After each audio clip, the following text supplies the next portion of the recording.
बड़े बड़े उलमाए कराम ने अपने माली एतबार से भी और अपनी जानों का नजराना दे करके इस मुल्क हिंदुस्तान को आज़ाद कराया है।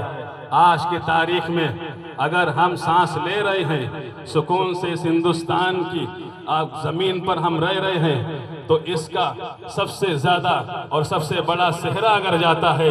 तो तमाम मज़ाहिब के जो बड़े बड़े लोग थे, चाहे वो सिख मज़हब हो, चाहे वो हिंदू धर्म का मज़हब हो, चाहे वो ईसाई मज़हब हो, चाहे वो मुस्लिम मज़हब हो, सारे मज़हब के लोगों ने कंधे से कंधा मिला करके एक साथ चले थे और अंग्रेज़ों के सामने बवांगे दुहल खड़े होकर के ये आवाज़ लगा रहे थे कि अगर तुमने अब तक तुमने जुरात कर ली है, हिम्मत दिखा ली है, लेकिन याद रहो ये हिंदुस्तान की सरजमीन है। इस हिंदुस्तान में मुस्लिम अलग नहीं है, इस हिंदुस्तान की सरजमीन पर सिख अलग नहीं है, इस हिंदुस्तान की सरजमीन पर हिंदू अलग नहीं है, बल्कि एक के साथ में दूसरा मिला हुआ है। हिंदू के साथ मुस्लिम खड़ा है, मुस्लिम के साथ सिख खड़ा है, सिख के साथ में ईसाई खड़ा है, यहूदी खड़ा है। गोया कि ये सब एकजुट होकर के बता रहे थे अगर तुम्हारा अगला कदम कुछ हुआ तो फिर हम तुम्हारे सीने पर कदम रख करके निकल जाएंगे और अपने हिंदुस्तान को बचाते हुए नजर आएंगे। और फिर यही हुआ।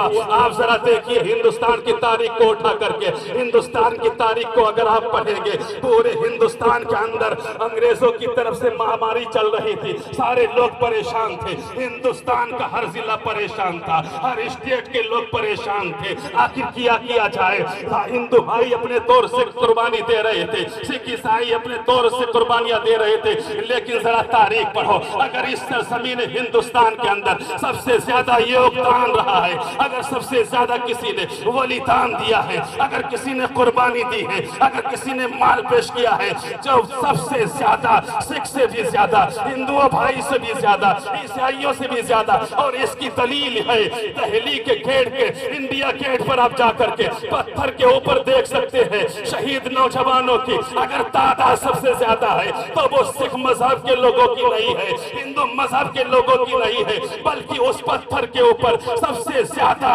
अपनी जानों का नजराना देने वाली कोई कौम नजर आ रही है तो वो सिर्फ मुस्लिम कौम नजर आ रही है।